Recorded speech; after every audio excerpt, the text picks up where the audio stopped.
Hi, Valentina. How are you? Hi, Graham. I'm doing well. How are you doing? Yeah, good, thank you. How is it there? Because you were having a few tech problems earlier, weren't you? You're right now.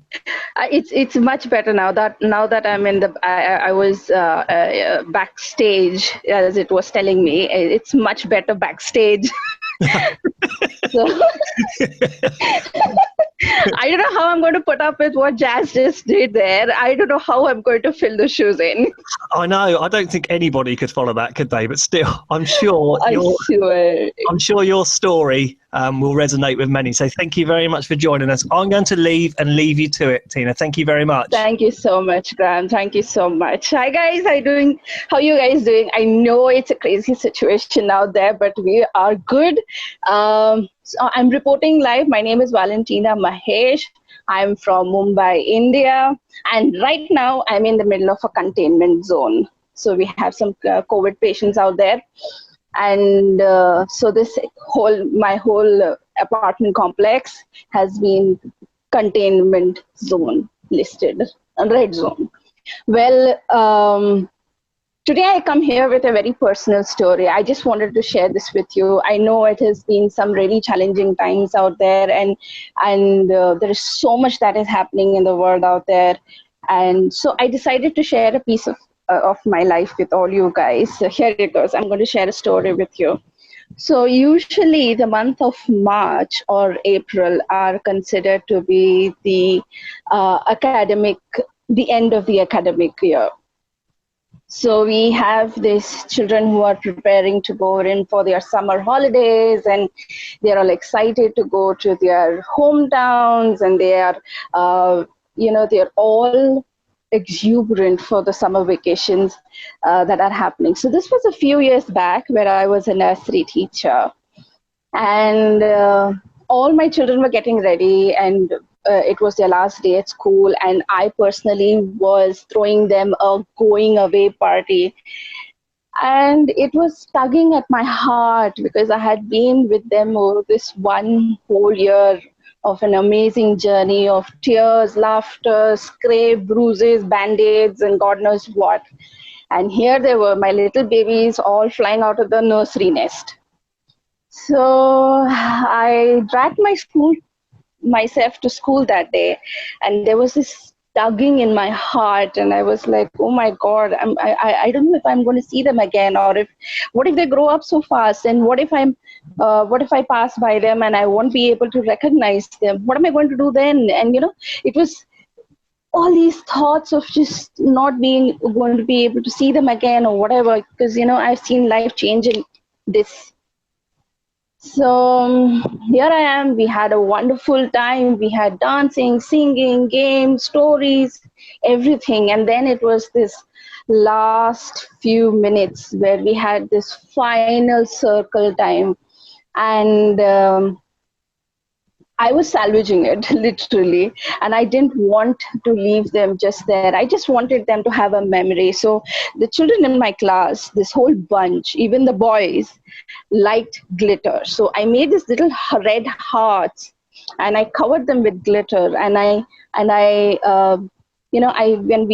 had the circle time with them, I sat down, um, and I gave each one of them, and I gave that heart to them, and I said, you know what, baby, here, this is my heart, and I'm going to love you forever.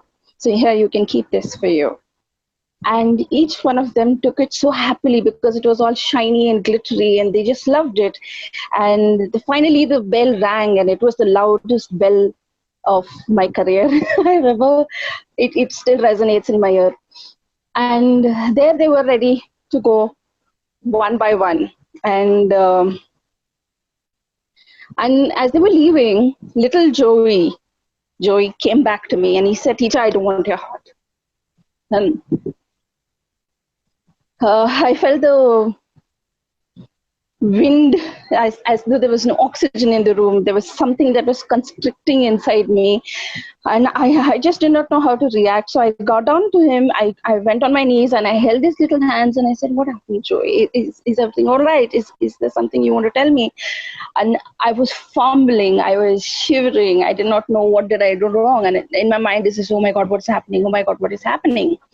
And he said, "Teacher, you know what? I don't want your heart. I want you."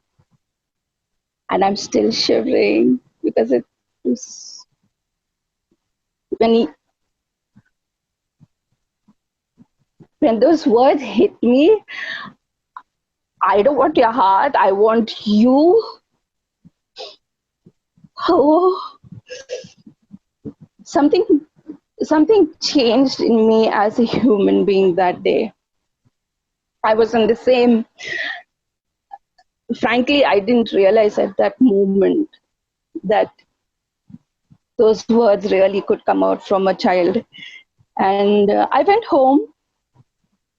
Until today, I think, I go back to that incident and I think to myself, those words, "I don't want your heart, I want you." And today, when we are faced with this pandemic, I think that every child out there doesn't really want a heart, or what we've done or what we've not done, or how we've seen things or not seen things. They just want us as human beings, as who we are, what we can offer to them. I have, for all the people over here, we know now already that technology can never replace teachers. No matter what can be, what was said, that the future of the education is when children are able to sit in the comforts of their home, and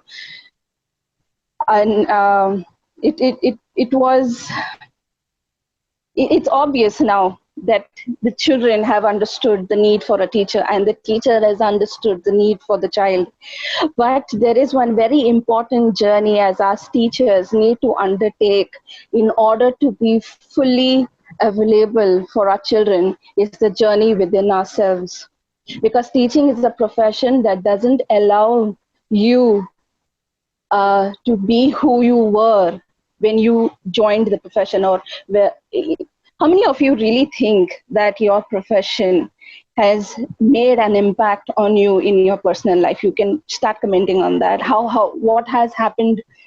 What were those incidences that has changed you as a human being because you were there in this profession, amazing profession of teaching? So I have two suggestions for all the teachers here. First one is to start this inward journey. Find out today, when this day is over, when this day is over, or wherever you are, whatever time zone you're in, just before you can get in bed, just think about all those times that you have fallen, faced uncertain times, but you have lifted yourself up, dusted yourself up, and stood on your 2 feet and faced the world. Those are the stories that you have got to recollect and offer to your children, because that is what they are going to need. The pandemic has brought upon uncomprehensive impact on us. We can't even comprehend the kind of impact it is happening on us. These children are going to require a lot of stories. As us teachers, I request the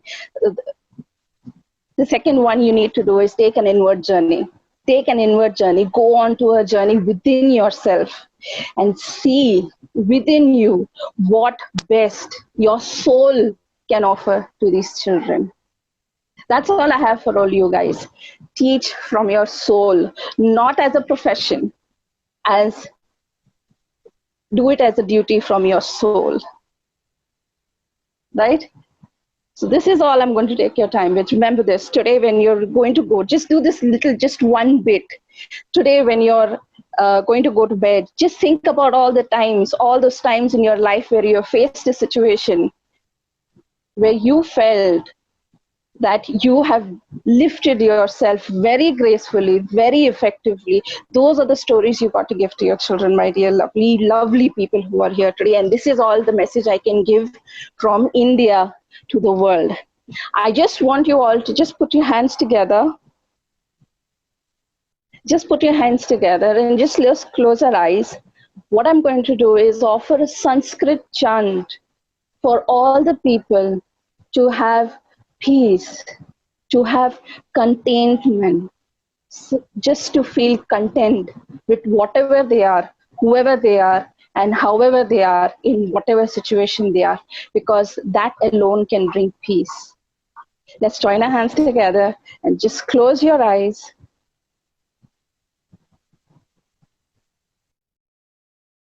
Loka samasta sukhino bhavantu. Loka samasta sukhino bhavantu. Om Shanti Shanti Shanti.